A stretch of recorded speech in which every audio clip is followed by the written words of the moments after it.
नमस्कार। चलिए आज सफर करते हैं प्राचीन भारत के एक बहुत ही दिलचस्प और नाटकीय दौर में। ये कहानी है हर्ष वंश की। और सच कहें तो ये कहानी है एक अकेले असाधारण सम्राट की जिसने एक टूटते हुए देश को जोड़ने का सपना देखा। लेकिन इस कहानी में आगे बढ़ने से पहले जरा एक सवाल पर सोचिए। क्या वाकई कोई 16 साल का लड़का एक साम्राज्य खड़ा कर सकता है? ये सवाल ही सम्राट हर्षवर्धन की पूरी कहानी का दिल है। तो चलिए इस सवाल का जवाब ढूंढते हैं। सबसे पहले ये समझना जरूरी है कि उस वक्त माहौल कैसा था। देखिए, महान गुप्त साम्राज्य वो तो ढह चुका था और उसके जाते ही उत्तर भारत में एक तरह का खालीपन आ गया था। पूरा इलाका छोटे छोटे राज्यों में बिखर गया था जो हर वक्त आपस में ही लड़ते रहते थे। और इसी उथल-पुथल और अराजकता के बीच से एक नई शक्ति ने सिर उठाया। ये थे थानेसर के पुष्यभूति वंश, जिन्हें हम और आप हर्ष वंश के नाम से बेहतर जानते हैं। यही वो परिवार था जिसने भारत को फिर से एक करने की कोशिश की। लेकिन सत्ता तक पहुंचने का ये सफर बिल्कुल आसान नहीं था।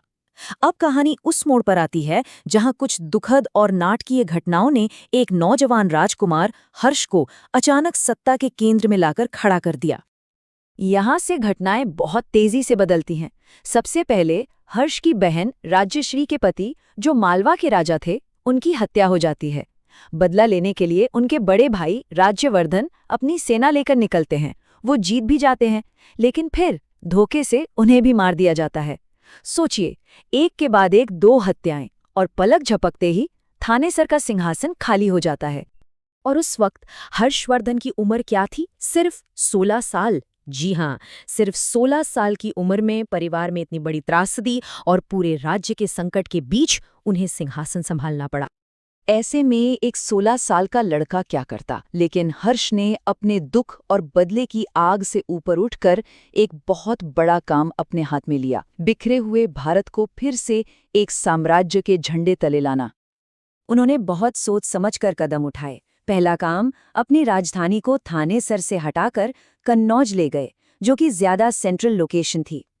फिर अपने सैन्य अभियानों से उन्होंने उत्तर भारत के ज्यादातर हिस्सों को एक शासन में बांध दिया। देखते ही देखते उनका साम्राज्य नेपाल से लेकर नर्मदा नदी तक फैल चुका था। लेकिन हर ताकत की एक सीमा होती है।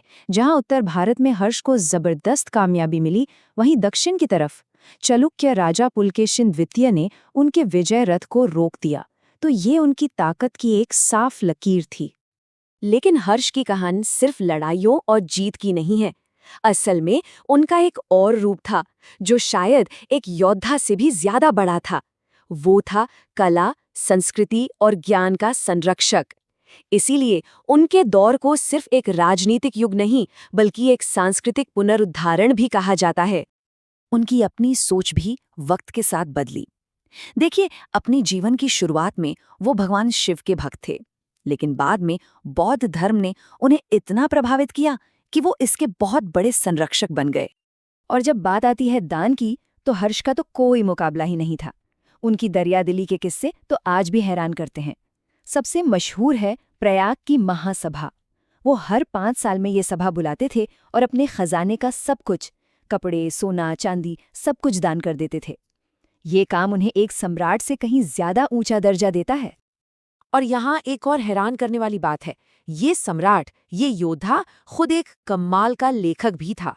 जी हाँ, उन्होंने संस्कृत में नागानंद, रत्नावली और प्रियदर्शिका जैसे मशहूर नाटक लिखे।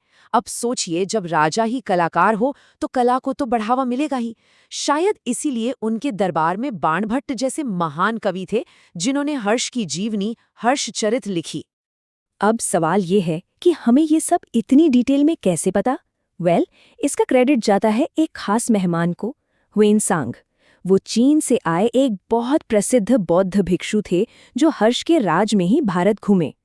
अपनी किताब सी यू की में उन्होंने हर्ष के साम्राज्य के न्याय, उसकी खुशहाली और खुद हर्ष के नेक चरित्र की जमकर तारीफ की है।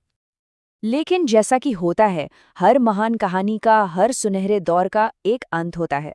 तो चलिए देखते हैं कि शानदार साम्राज्य का सूरज इतनी जल्दी डूबा कैसे। तो अंत पर जाने से पहले एक नज़र इन खास बातों पर। शासन का समय था 606 से 647 ईस्वी। शासक जाहिर है हर्षवर्धन। राजधानी बदली, थानेसर से कन्नौज। धर्म में बदलाव आया, शैव से बौद्ध की तरफ। और अंत हुआ 647 ईस्वी में हर्ष की मृत्यु के साथ। तो इतने बड़े साम्राज्य का अंत कैसे हुआ? वजह जानकर शायद हैरानी होगी। वजह बहुत सीधी थी। 647 ईस्वी में सम्राट हर्ष की मृत्यु हो गई और उनका कोई वारिस, कोई उत्तराधिकारी नहीं था।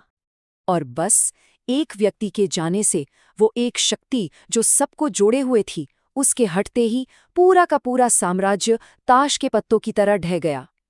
उत्तर भारत एक बार फिर से उन्हीं छोटे छोटे आपस में लड़ने वाले राज्यों में बंट गया। हर्षवंश जितनी तेजी से शुरू हुआ था, उतनी ही तेजी से खत्म भी हो गया। तो आखिर में हम हर्ष को किस लिए याद करते हैं? उनकी विरासत क्या है? उन्हें याद किया जाता है उत्तर भारत को एक करने के लिए, कला और संस्कृति को सहारा देने के लिए, सभी धर्मों का सम्मान करने के लिए, एक न्यायप्रिय शासन चलाने के लिए, और हाँ, उनकी उस महान उदारता के लिए जिसकी कोई मिसाल नहीं। और यहीं पर आकर ये कहानी हमें एक बहुत बड़े सवाल पर छोड़ जाती है। क्या महान नेता महान साम्राज्य बनाते हैं, या फिर कभी-कभी वो नेता खुद ही साम्राज्य बन जाते हैं? हर्ष की कहानी शायद इसका सबसे बड़ा उदाहरण है कि कैसे एक अकेले इंसान का उठना और गिरना पूरे साम्राज्य की तकदीर तय कर सकता है।